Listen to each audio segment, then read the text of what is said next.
Kaya nga, tataka ko, bukod tangisan yung angkor na binabanggit mo, ang talagang hindi niya matanggap. Sa halip na tignan mo na yung trabaho ninyo, performance niyo. Kaya nga, kaya nga nung binanggit ni Nelson, natuwa ako, naalala ko tuloy, wala silang pupuntahan ngayon. Okay. Eh, tinahirang akong Blue Ribbon. Naalala mo yung dalawang malapad na dyaryo? Opo, oo. Tuwan-tuwa ako eh. Nung umagang gano'n, kasi yung mga dyaryo, nilalagay nila sa, meron kaming labisita doon sa labas, doon nakalatag yun. Yung dalawang dyaryo na yun, yun ang Opo. una kong makikita pag lumabas ako sa umaga. Akalain mo for the first time din, headline ako. Ayun o, butata ka agad si Karen Davila. Ang bilis talaga sumagot ni Senator Rodante Marcoleta. Yan ang pag-uusapan natin sa video na ito. Pero siyempre bago yan, bati muna tayo ng isa. Magandang umaga po, Luzon, Visayas at Mindanao. At siyempre pa sa mga kapatid natin, mga kababayan natin na nasa iba't ibang panig ng mundo. Magandang umaga, magandang tanghali, magandang hapon, magandang gabi po sa inyong lahat dyan. Kamusta na po kayo? Sana po datnan kayo ng video na ito na nasa mabuting kalagayan at sana po hindi kayo ma-high blood dito sa sagutan nila Senator Rodante Marcoleta at sana po mag-enjoy kayo dito sa ipapalabas natin sa araw na ito. Kagaya ng sinasabi natin dito, kagaya ng napanood natin doon sa bahagi ng video kanina, eto na ngayon yun.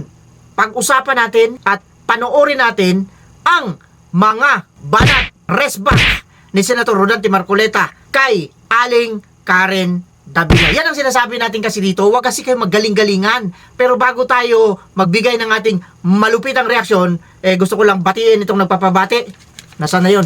Shoutout pala sa iyo, kapatid! Eto, nandyan, ilalagay ko na lang dyan. Shoutout sa inyo lahat, mga kapatid, mga kababayan at mga boss. Maraming salamat sa suportan ninyo. At kung ready na kayo, simulan na natin yung video para naman makapagbigay tayo ng isang malupitang reaksyon pagkatapos niyan. Senator Rodante Marcoleta, ready na po ba kayo? Sandali lang daw, sabi ni Jen. Kuya Jen, okay na po ba? Okay na raw. Ipasok na natin yan. O, Kuya Jen at Senator Marcoleta kasama si Nelson. Pasok! Pero antimano na ipakita mo, na bias ka sa tao na yon, pinipersonal mo kagad, paano mo pa siya mapapaniwala na yung pagtalakay mo sa isang issue na yan ay objective? Yung anchor na yon, kahit minsan. Hindi man lang niya ako tinawag sa programa niya. Kung sino-sino na lang, hindi ko naman minamaliit yung mga taong nakakausap niya na paulit-ulit na eh. Siguro yung mga iba 10 beses niya nang nakapanayan. Pero ako ni mismo. Ako nakikita ko, anino ko lang, natatakot na yun eh. Bagamat walang direktang pinamalanan, nagbigay ng reaksyon si Senador Marcoleta sa pag-question ni Karen Davila ukol sa kanyang pagkakatalaga bilang Blue Ribbon Committee Chair. Newcomer Senator Marcoleta, no, who scored very strongly in the Senate race, but he's a newcomer, and I don't think historically a newcomer's ever been given the Senate Blue Ribbon Committee, no? I mean, it doesn't mean he'll do a bad job, not at all, but it's a surprise to many that a newcomer is the chairman of the Senate Blue Ribbon Committee, and some have said it was your way to essentially court and win over the contempt of luck. Napakadali kasi ng trabaho nila eh. Ang trabaho lang nila magtanong eh. At saka magparatang, minsan. Pero kahit kailan, itong mga ito, hindi pa sila nalagay sa kalagayan na sila naman ang tinatanong. Nako, Di ba? parang nahihinuha ko na Kasi, yan. kasi tinangka ko na naipatawag, doon sa ABS-CBN hearing nung kanyang renewal. Opo. Ayaw pumunta. Magaling lang sila, mag-imbita na sila pag tatatanungin ka sa programa nila. Pero pag silang inimbita mo, Yung mga anchor ba tinutukoy nyo, Sen? Mga anchor din nila? anchor ba yung tawag doon? Anchor po ang tawag doon, broadcaster, announcer. Oh, yan, yung mga yan. Oho. Nang kanilang napag-aralan lang at nagkaroon ng kasanayan, ay yung magtatanong ka lang. Pero alam mo, pati pagtatanong alam mo may pagka-personal eh. Kasi kung ikaw anchor ka dyan, kailangan mabigyan natin ng konting emphasis ito. Pag anchor ka at ang tinatalakay mo yung sinasabi nating public affairs, Opo. makikinabang ang tao dito eh. Sapagkat lalong-lalo na kung alam nilang ikaw ay matagal na dyan sa profession na yan. At kilalang-kilala ka eh. Opo naman, oo. Mapagkakamalang ka na napakagaling mo. Depende sa mga taong kinakausap mo, di ba? Opo, oho. Ibig sabihin, naniniwala sila sa iyo. Nagkakaroon sila ng paniniwala na maaaring lahat ng naririnig nila, lalo na sa pagtalakay mo ng mga issues, nakakakuha sila ng mga batayang impormasyon na nakapagbibigay sila ng Siyempre iba po, yung kaalaman. Magmumold din sa isipan ng tao. Ngayon, pananagutan mo bilang anchor na huwag ka maging bias, ano? Ay. Kailangan objective ka para hindi mo mailigaw ang tao sa paniwala na dahil nga sa pagtatanong mo, akala mo yung taong pinararatangan mo, akala mo yung ganon. Oho, tama. Kapag hindi ka objective, pag hindi ka nasa gitna, hindi ka dapat nandun eh. Sa akin lang. Sa akin lang. Kasi ang responsibilidad mo, napakalaki. Kumbaga public property ka na eh. Totoo po yun. Naniniwala sa'yo, nakikinig Public sa'yo ang figure tao. na yun eh, tama. Kasi kung sino-sino lang halimbawa biglang gumawa ng programa si Saito, Di ba? Opo, oo. Palagay ko, hindi naman magagalit sa atin si Saito. Baka walang makinig kay Saito eh. Mga tatlo siguro nakikinig. Pero sila, halos pag nakitang ganyan, nakikita mo talagang makakapag-influence. May mga followers po talaga. May followers sila. Opo. Kaya kailangan maging objective ka o kaya ipakita mo na pwede kang maging independent-minded. Aha. Yun ang tungkulin mo. Sa ganung paraan, ang tao makikinabang. Opo. Pero halimbawa, kunwari si Nelson, congressman. Bakit naman si Nelson nilagay sa Sa isang committee. sa Committee on Sports? Oho. Ano naman alam, mga ganon. Bakit mo May side comment pa. bakit mo naman miminosin naman ang kakayahan? Ba't kilala mo ba si Nelson, si Congressman Nelson? Hindi mo ang kilala eh. Kaya Di ba? maaaring kilala niya sa pangalan, pero yung Oo. katauhan, kakayahan niya, baka hindi niya alam. Ano? Tingnan mo yung balat ni Nelson. siguro. Hindi naman maputi ka niya. Bakit nilagay mo sa sports? Okay sana, Sen, kung talagang tinitingnan lang yung qualification. Pero kung may mga nauna pang pangyayari, Oho. ang tanong ay, paano nanalo yung taong yan? Yun na nga eh. Sa umpisa pa lang, hindi mo na napakita na ikaw ay may kakayahang maging objective. Yung walang personalan, doon kakikilalanin ng tao eh. Opo. Doon nila makikita na meron silang pakikinabangan sa bahagi ng iyong palatuntunan. Pero antimano na ipakita mo na bias ka sa tao na yon, Pinipersonal mo na kagad. pinipersonal mo Oo, kagad. yan, oo. Paano mo pa siya mapapaniwala na yung pagtalakay mo sa isang issue na yan Ay, objektibo. ay Wala na. objective? Hindi na. Wala na yun. Wala sir. na eh. Opo. Oo. Ang problema ho doon kasi gumagamit siya ng ibang tao. Baka iniisip niya magsalita ng hindi maganda. Yung ini-interview niya doon sa mga pinatutungkulan niya, Sen. May ganun eh. Leading questions. Oh. Mapapansin mo naman, Oo. yung anchor na yon kahit minsan, Okay, oo. hindi man lang niya ako tinawag sa programa niya. Kung sino-sino na lang, hindi ko naman minamaliit yung mga taong nakausap niya na paulit-ulit na eh. Oo. Siguro yung mga iba 10 beses niya nang na nakapanayam. Pero ako ni mismo, ako nakikita ko, anino ko lang, natatakot na yun eh. Oh. Yan ang sinasabi ko sa inyo. Aha. Pero dito sa ating palatuntunan, nakikita naman nila na gitna tayo. Ay, opo Pag tumalakay tayo ng isang subject matter, wala tayong Magkabilang panig, sinisino. nilalatag natin. Opo. Hindi, wala tayong basta pinasasama lang. Pinakikita lang natin ang bawat punto para makita na silang mamimili at the end of the day, Jen, Nelson. Opo, opo. Ay, sila yung Ang taong bayan, tama kayo. Sila yung maaaring magporma ng sariling opinion kung alin yung mas tama. Totoo. Yung ito o yung ganyan. Eh, yun naman talaga obligasyon ng media, no, di ba? Sa ating profesyon, ang trabaho natin maglatag ng magkabilang panig. Kaya nga, tuwan-tuwa ako at mabuti na, sabi niyo yan eh. Opo. Naisip ko tuloy. Hindi ba ako inahirang nga sa Blue Ribbon Committee? Opo, opo. Talagang maraming nagsisay. Yung lang text na tinanggap ko eh. Aba, yung sabi niya, congratulatory, Sen, oh. yan talaga ang bagay. Napakarami ng gano'n, ano? Opo. Yan po ang inaasahan namin. Talagang palagay po namin marami pong talagang maitutuwid Aha. na mga kaganapan, lalo na po yung mga katiwalian. Kami po yung masaya. Marami ito, Jen. Totoo po. Alam mo, ang aking problema ngayon kung paano ko sasagutin ang mga text messages. Eh. Aha. Nasagot ko na yung 400 kaninang madaling araw. Meron na naman 300 na dumating. Walang katapusan na pagsagot ng mga text messages. Kaya nga tataka ko. Nabanggit ko. Kaya nga tataka ko bukod tangisan yung anchor na binabanggit mo. Ang talagang hindi niya matanggap sa halip na tignan mo na yung trabaho niyo, performance niyo. Kaya nga nung binanggit ni Nelson, natuwa ako, naalala ko tuloy. Wala silang pupuntahan ngayon eh. Okay. Dinahirang akong Blue Ribbon. Naalala mo yung dalawang malapad na dyaryo? Opo, oo. Tuwan-tuwa ako eh. Nung umagang gano'n, kasi yung mga dyaryo, nilalagay nila meron kaming labisita doon sa labas, doon nakalatag yun. Yung dalawang dyaryo na yun, yun ang Opo. una kong makikita pag lumabas ako sa umaga. Akalain mo for the first time, Jen? Headline ako. Nilagay po. Hindi ako makapaniwala, Jen. Siya, hindi totoo ito.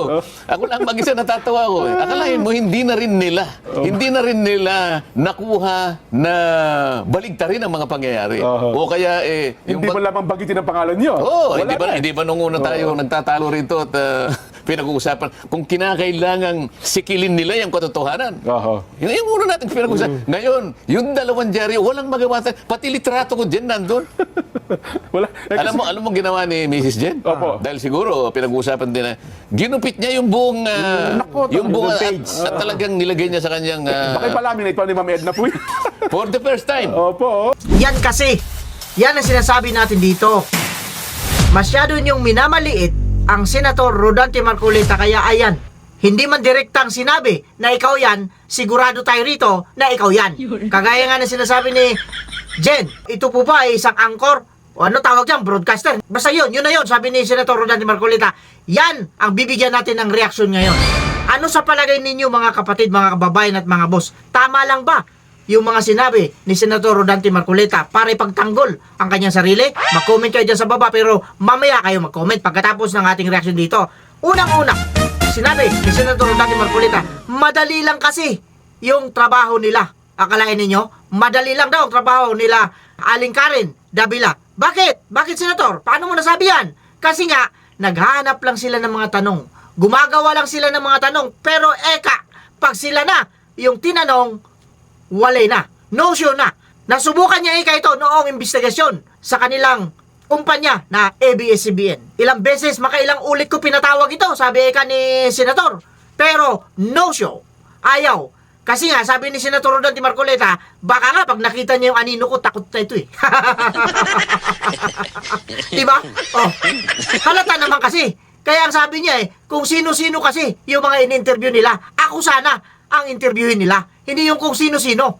Diba? With all due respect, sabi niya, ilang ulit niya nang tinanong kung sino-sino mga yan, di lang 10 beses Pero bakit ako, na gustong magpa-interview, ayaw nilang imbitahan? Diyan pumapasok yung sa anino ko pa lang, takot na yung mga yan.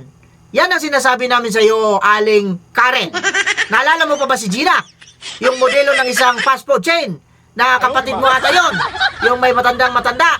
Nang tawag sa iyo Gina, pero ikaw pala si Karen. Yun, pero hindi na pag-uusapan natin. Yung pag-uusapan natin, yung pagsuplak mo.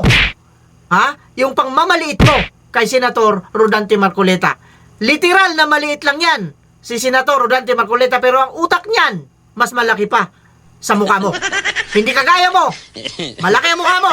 Pero yung utak mo, siyempre, mas maliit sa mukha mo. Huwag kasi ganon. Bago kasi kayo umatake, parang may hinuhugutan kasi ito Hugot pa more. Hugot pa more. Eto na ngayon yung natuklasan natin dito, sabi ni Senator Rodante Marcoleta. Kung napansin ninyo doon sa video, dapat pag nanonood kayo, pansinin ninyo yung mga kakaibang sinasabi ni Senator Rodante Marcoleta. Diyan tayo magkakasundo. Sabi niya, eto na kasi ang panahon na hindi na sila makaporma. Bakit? Siyempre, siya na yung chairman ng Blue Ribbon Committee. Ngayon, kung mayroon na silang plano para sa kanilang kumpanya, wali na. Diyan pa lang, stop na. Habang nandiyan si Senator Marcoleta, wag muna. Antayin natin magpalit na naman ng chairman dyan sa Blue Ribbon Committee. Antayin natin maging Yellow Ribbon Committee para tayo makapasok at nang ma-renew natin yung ating kumpanya. Yan ang sinasabi ng hindi na kasi ang mga tao ngayon, Aling Karen, hindi na mga ob-ob na kagaya mo. Galing-galingan kasi kayo. Magaling lang kayo dyan.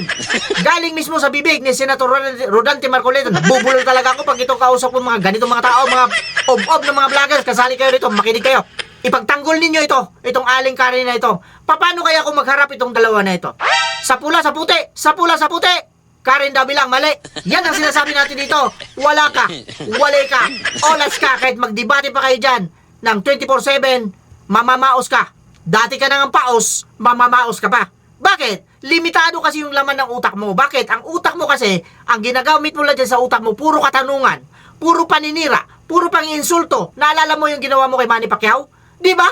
Ininsulto mo. May college degree ka na ba? Paulit-ulit mo, inuulit na paulit-ulit yung sinasabi mo kung may college degree na.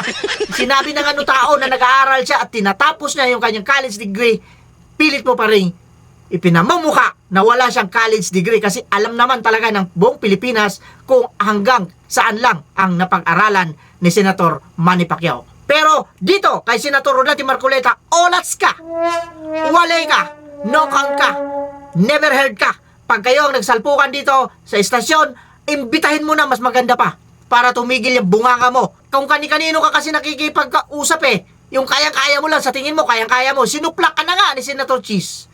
Kay Cheese pa lang, suplak ka na. How about kay Senator Rodante Marcoleta?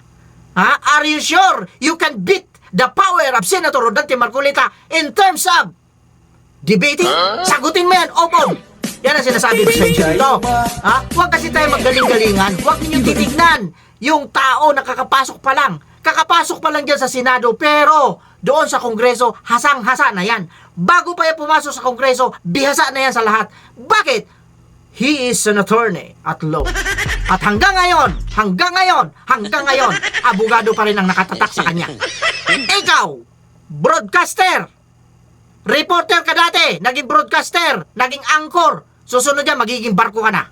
Diba? Pasensya na po mga kapatid, kagaya na sinasabi natin dito, kung mayroong mga umiidolo dito kay Aling Karen, pasintabi po sa mga sinasabi ko rito, nagiging practical lang po ako rito. Nagiging prangka lang po ako rito. Wala akong kinakampihan dito. Basta't nasa tama lang tayo. Kung tama si Karen, of course, doon tayo kay Karen. Pero nakikita natin dito, mali si Gina. Ay, hindi. Si Karen pala. Mali siya. Nandito siya sa Pilipinas, wala siya sa Malaysia. Tandaan ninyo mga kapatid, mga kababayan at mga boss. With that, kagaya na sinasabi natin dito, mag-iingat tayong lahat. At sana po nag-enjoy kayo rito sa munting video na pinanood natin. At kagaya na sinasabi natin dito, mag-iingat tayong lahat. Pwera lang sa mga taong ob-ob. Ob-ob. Ob-ob. Oh, nakabawi, di ba?